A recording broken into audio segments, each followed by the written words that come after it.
Assalamualaikum warahmatullahi wabarakatuh. Waalaikumsalam. Kembali lagi kita di acara Kaltara TV Ramadan. Kali ini kita mengadakan sesi tanya jawab bersama Ustadz Ahmad Al-Jufri dari Pondok Pesantren Al-Khairat Tanjung Selor. Oke. Seru yang sebelumnya ya. Banyak banget pertanyaan-pertanyaan yang diajukan oleh masyarakat Tanjung Selor ya. Walaupun ada juga yang bercanda. Bercanda dalam pertanyaan, tapi jawabnya nggak boleh bercanda. Iya, jelas. Harus ada ketentuannya. Benar banget. Ya kan, jadi kita nggak bercanda nih. Meskipun kita ketawa-ketawa, kita nggak bercanda. Benar. Jawaban yang kita berikan, yang diberikan oleh Ustadz, ada dasarnya semua. Benar. Oke, mungkin langsung aja nih Ustadz. Kita mulai dari pertanyaan masyarakat lagi nih. Ini ada pertanyaan dari Ovi_Mantia. Assalamualaikum Ustadz. Waalaikumsalam warahmatullahi. Apa sajakah yang bisa membuat puasa kita makruh? Banyak banget Bang. Satu, mandi berendam. Panas nih, badan mau seger, ada kolam berenang, kita nyebur. Atau sungai Kayan, kita cebur di sungai Kayan. Itu makruh Bang. Yang kedua, siwak atau sikat gigi setelah masuknya waktu duhur. Episode kemarin kita sudah bahas kan Bang. Habis itu ada juga banyak tidur. Oh, banyak tidur. Banyak tidur. Dulu pernah saya. Begadang malam, habis sahur tidur sampai jam sebelum zuhur, baru bangun, habis zuhur tidur lagi. Wah, gila tuh Bang. Itu waktu zaman jahiliyah. Itu nggak boleh, makruh ya. Makruh Bang. Tapi sebenarnya tunggu dulu. Sebenarnya makruh ini apa dalam puasa ini sebenarnya? Hal-hal yang gimana definisinya? Makruh itu Bang, definisinya ketika kita mengerjakannya itu tidak berdosa, tapi ketika kita meninggalkannya dengan niat, itu kita mendapatkan pahala. Oke. Lanjut lagi. Tadi apa lagi kira-kira yang lain-lain yang mungkin banyak masyarakat lakukan tapi nggak tahu bahwa itu makruh? Pakai parfum Bang. Pakai parfum itu makruh juga sebenarnya. Pakai parfum makruh. Kita bagi cowok laki-laki itu pakai parfum makruh. Tapi kalau perempuan panjang ceritanya Bang. Kalau perempuan pakai parfum untuk keluar rumah. Kemudian dengan tujuan untuk agar tercium dengan laki-laki lain. Dan baunya tersebut dia gunakan baunya itu tajam Bang. Keciuman ketika kita berpapasan, abang cium. Oke. Itu haram. Itu haram. Haram. Bukan makruh lagi. Bukan makruh, haram. Jadi hukum puasa untuk puasanya makruh, tapi dengan tadi catatan tersebut bagi perempuan hukumnya haram. Oke. Ada lagi nggak kira-kira yang lain? Ada Bang. Habis itu kemudian al-inqimas sudah saya sebutkan Bang, kemudian siwak sudah saya sebutkan, kemudian dzauqut ta'am. Apa itu? Nyicipin makanan tanpa ada hajat. Emak masak asik nih, cobain deh. Makruh Bang. Makruh ya? Itu hukumnya makruh. Kemudian memakai wangi-wangian juga itu hukumnya makruh. Pakai siwak hukumnya makruh. Banyak tidur hukumnya makruh. Kemudian ketika kita mau al-alaq tuh Bang, itu makanan kita punya bayi Bang. Punya bayi makanannya keras. Kita mau lembutin untuk si bayi. Itu al-alaq itu tanpa ada hajat. Kalau ada hajat beda cerita Bang. Kalau misalnya ada makanan kita mau lembutin, kita mau biduni ayan fasilasye tanpa ada yang bukan dari makanan tersebut yang masuk ke dalam. Nah itu batal. Tapi kalau nggak ada yang terpisah masuk, itu hukumnya makruh. Jadi hal-hal itu tadi ya, yang mungkin banyak dilakukan tapi tanpa kita sadari, kalau kita tidak berhati-hati malah bisa jadi haram ya. Iya benar. Kalau makruh itu ya, yang kalau dilakukan tidak berdosa, tapi tidak dianjurkan. Benar, tidak dianjurkan. Makanya sebenarnya para ulama itu Bang enggan dan nggak mau mengerjakan pekerjaan yang makruh. Yang makruh aja saya malas ya. Bahkan ada ulama bilang ma hamamtu bi fi'lin makruhin qat. saya nggak pernah terlintas untuk ngerjain sesuatu yang makruh. Nggak pernah terlintas, bukan nggak ngerjain, nggak pernah terlintas di hatinya untuk kerjaan yang makruh. Oke. Jadi mungkin jelas tadi ya, untuk Ovi Mantia, ada beberapa hal yang bisa membuat puasa kita makruh, tapi tidak membatalkan ya. Tidak membatalkan. Berikutnya nih, dari Fahri _AL212. Apa saja pendapat menurut 4 mazhab tentang niat puasa? Karena ini banyak nih pendapat-pendapat yang berbeda. Ada yang bilang niat itu begini, ada yang bilang oh begini aja cukup gitu kan. Ya, mungkin bisa dijelasin enggak supaya kita lebih ngerti gitu kan. Kalau dalam mazhab Syafi'i Bang, wajib berniat setiap malam. Wajib berniat setiap malam. Dari hadis la soma liman la siyama liman la yabit. Tidak ada puasa bagi orang tidak berniat di malam harinya. Atau kama qala fil hadits. Jadi kalau nggak berniat di malam hari, bagaimana hukumnya? Dia tidak boleh makan selama siang hari Ramadan dan dia wajib qadha. Itu dalam mazhab Syafi'i. Yang menariknya Bang, mazhab Malik. Mazhab Malik itu melihat kalau ibadah puasa Ramadan sebagai satu kesatuan, sebagai ibadah yang satu paket. Jadi cukup berniat di awal malam. Di awal malam ya? Di awal malam. Malam pertama niat nawaitu som syahr Ramadan kullah. Saya berniat untuk berpuasa Ramadan full. Nah jadi nggak perlu tuh Bang, dalam mazhab Maliki kita niat setiap malam. Tapi yang perlu saya kasih catatan penting nih Bang. Kalau kita ngikut satu mazhab, kita harus totalitas untuk mengikuti setiap syarat ketentuannya. Jangan mau setengah-setengah Bang. Enggak. Ada orang yang kadang-kadang pilih-pilih nih. Ada yang dianggapnya enak, ikut mazhab ini. Ada yang enak ini, ikut mazhab ini. Ada kan yang begitu? Oh kalau itu bisa haram Bang.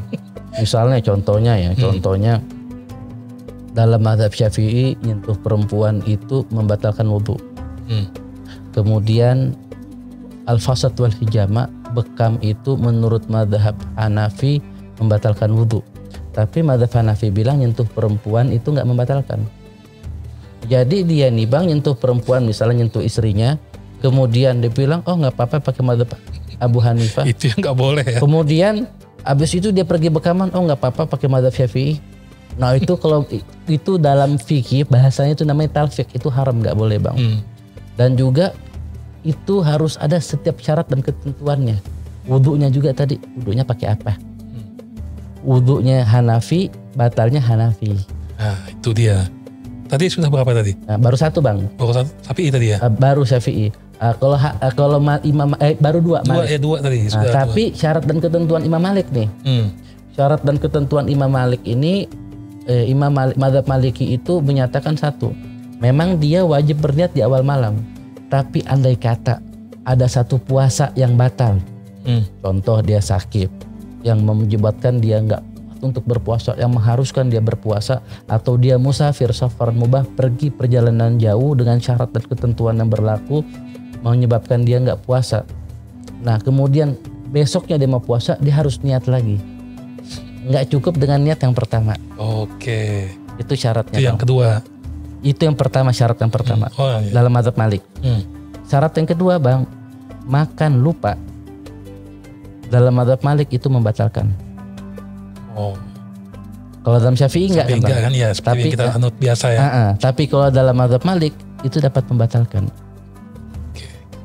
Yang ketiga, keluar mazi disebabkan syahwat, disebabkan dengan syahwat. Yang syahwatnya syahwat yang mu'tad, syahwat yang biasa. Misalnya dia ada istri, sentuh-sentuh, pegang-pegang istri, keluar mazi, itu batal menurut mazhab Maliki. Nah, jadi kalau tadi mau pakai mazhab Maliki niatnya di awal Ramadan karena sudah bernambah niat, boleh-boleh aja. Tapi tolong perhatikan ketiga hal yang tadi. Gimana Bang? Ngerti. Siap. Yang berikutnya ada Ada yang kalau dari imam lain gimana? Mazhab Abu Hanifah itu sebelum zawal. Jadi ketiduran misalnya subuh sholat kemudian bisa berniat bisa sampai zawal. Zawal itu masuk waktu zuhur, masih ada kesempatan. Cuma tadi Bang, harus ada syarat dan ketentuan. Tetap syarat dan ketentuan berlaku. Berlaku. Di antara satu yang saya tahu yang membatalkan menurut mazhab Abu Hanifah yang berbeda dengan kita yaitu bekaman. Mengeluarkan darah atau donor darah kalau yang modernnya. Itu dapat membatalkan puasa. Itu satu di antaranya. Kalau yang lain, wallahu alam. Oke. Saya belum tahu Bang. Jadi kalau untuk madhab Syafi'i setiap malam, madhab Malik itu harus seperti tadi saya sebutkan di awal Ramadan dengan syarat dan ketentuan yang berlaku.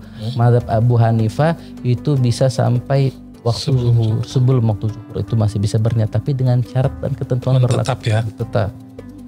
Oke, itu yang sudah ada 3 ya? Ada 3 Bang. 3 imam.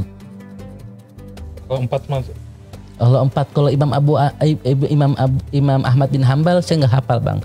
Tapi biasanya sih kalau saya lihat ya banyak pendapat Imam Ahmad bin Hambal dengan pendapat mazhab Syafi'i itu mirip-mirip. Oh. Tapi untuk kepastian jelasnya wallahu alam saya nggak tahu. Oke, lanjut nih. Tadi sedikit dibahas juga tadi tentang donor darah. Cuman ini kita yang lain lagi. Kalau suntik vaksin sejauh ini ada pertanyaan dari Fatur Rahman. Oke. Suntik vaksin membatalkan puasa apa enggak? Oke. Pertama ingin saya bahas bahwa ulama dalam masalah vaksin berbeda pendapat Bang.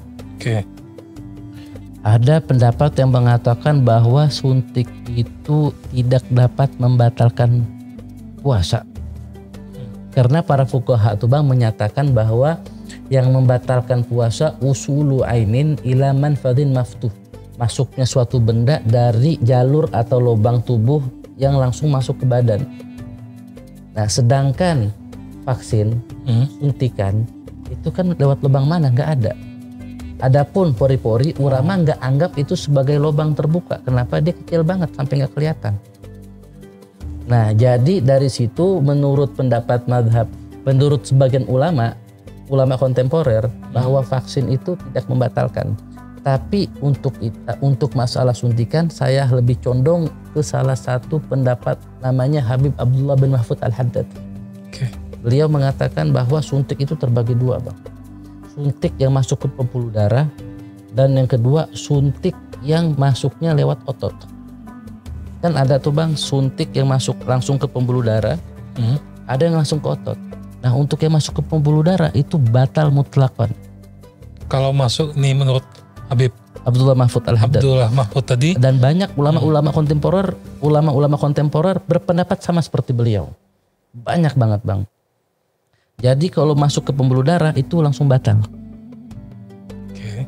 Dan kalau suntikan itu masuk melalui otot, jika tidak dapat mengenyangkan atau menghilangkan dahaga, itu tidak dapat membatalkan.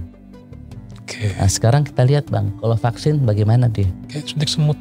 Nah kalau vaksin itu Bang masuk otot nggak lewat pembuluh darah, dan dia tidak mengenyangkan, nggak membuat orang nggak kehilangan haus. Vaksin tiba-tiba hausnya hilang kan nggak ada tuh Bang. Jadi dari situ kita lihat bahwa vaksin pada siang hari itu tidak dapat membatalkan puasa. Tapi kalau misalnya nih yang sakit, nih kita bicara yang sakit di rumah sakit, di infus, itu kalau itu menurut Ustadz batal apa enggak? Infus itu karena dia itu untuk nutrisi Bang, itu membatalkan. Karena untuk nutrisi untuk ya? Nutrisi, untuk artinya hikmah puasa itu udah hilang. Nah jadi tadi buat pendapat para ulama tadi ada juga ulama yang mengatakan batal secara mutlak ada. Yang namanya khilaf kan, ada perbedaan pendapat. Tapi ulama kontemporer saya perhatikan itu banyak yang melihat banyak yang setuju tentang hukum yang tadi saya sebutkan. Jika dia lewat pembuluh darah atau jika dia lewat masuk ke otot, kalau otot dan nggak menyangkan nggak batal, tapi kalau masuk pembuluh darah itu langsung batal. Batal ya. Batal. Kalau infus ya. Infus. Meskipun itu buat kesehatan ya. Untuk kesehatan. Apalagi kalau yang ini kan banyak nih infus, lagi ibu-ibu atau cewek-cewek nih kan, infus pemutih, pernah dengar nggak Ustaz? Pernah. Itu pasti batal itu. Kalau itu pembuluh darah kan Bang? Iya. Batal Bang, jelas. Suntik putih itu batal. Banyak buat ibu-ibu atau cewek-cewek ya, sudahlah, dosa siang-siang. Apa adanya. Apa adanya aja. Oke, berikutnya nih Beb. Terakhir kali ini. Ada Anita _06 Jun. Assalamualaikum Ustadz. Apa hukumnya jika seorang suami mengaku bujang kepada perempuan lain padahal dia sudah menikah? Kalau untuk hukum bohong ya dosa Bang. Hukum bohong ya dosa. Tapi nikahnya sah dong. Nikahnya sah. Nikahnya sah. Tapi bohongnya dosa. Nah ini yang yang harus jadi perhatian. Ketika dia berumah tangga, masa rumah tangga itu dibangun dari mulai kebohongan. Kedepannya gimana? Kan dia nikah bukan sehari 2 hari Bang. Nikahnya lama. Kita harus memisahkan antara yang dasar nih Hukum dasar nikah dengan hukum bohong. Hukum bohong ya. Iya benar. Kalau dari sisi hukum bohong dosa. Tapi satu Bang, saya harus kasih ini juga. Kalau seorang santri itu Bang, kalau ditanya hukum bohong, dia nggak bisa langsung mengatakan hukum itu bohong itu dosa. Bisa hukum itu jadi kewajiban saya Bang. Bisa bohong menjadi bisa menjadi haram, tapi bisa juga menjadi wajib. Oke. Yang menjadi haram itu seperti apa contohnya? Menjadi haram misalnya berbohong, ada orang minta bantuan, kemudian jalannya kemana nih? Dulu tuh kan nggak ada Google Map Bang. Mau jalan-jalan langsat gimana? Yang harusnya belok kiri dia bilang sebelah kanan. Itu haram. Oke. Karena menyesatkan. Kalau menyesatkan, ikhbar bi ghairi waqi', memberitahu sesuai beda dengan kenyataan, beda dengan fakta. Nah, itu hukumnya haram. Kalau yang wajib tadi? Kalau yang wajib kayak gini Bang. Saya lagi berdiri di pinggir jalan. Tiba-tiba ada orang lari. Dia lagi dikejar mau dibunuh orang. Kemudian saya suruh dia sembunyi atau dia pergi ke arah kanan. Kemudian ada orang yang ngejar dia yang mau ngebunuh dia. Apakah di situ saya boleh mengatakan jujur? Enggak Bang, saya berdosa karena menghilangkan nyawa orang. Apa yang saya katakan? Apa yang harus saya punya sikap? Saya harus berbohong di situ. Saya nggak boleh jujur. Jadi jujur nggak semestinya itu baik, dan bohong juga sebaliknya. Jadi pada dasarnya gini ya, kita harus bedakan ya. Kedua hal ini, ada 2 hal yang terjadi. Oke. Kalau ditanya apakah pernikahannya sah, pernikahannya tetap sah. Pernikahannya tetap sah. Tapi apakah perbuatannya ini, kalau dia niatnya menipu dibenarkan? Tidak. Dia tetap berdosa. Berdosa, betul.